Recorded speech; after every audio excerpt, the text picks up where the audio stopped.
जय जगन्नाथ सांग माने केमती अच्छा समस्ते।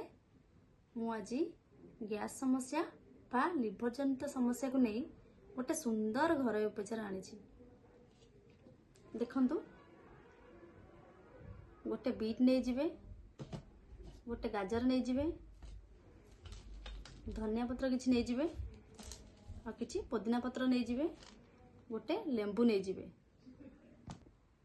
बीट को चुन चुन करी काटिदेवे भलसे धोईकी, आउ गाजर को भी भलसे चुन चुन करी काटिदेवे भलसे धोईकी, पुदीना पत्र आ धनिया पत्र को भलसे धोईदेवे।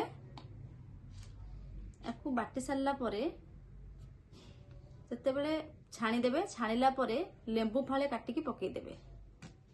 काकुड़ी पकेइले भल हबो। जे मानकर ठंडा होउची से काकुड़ी पकेइबेनी, और जार ठंडा होउनी से काकुड़ी पकेइ पारे, किछि असुविधा नहीं।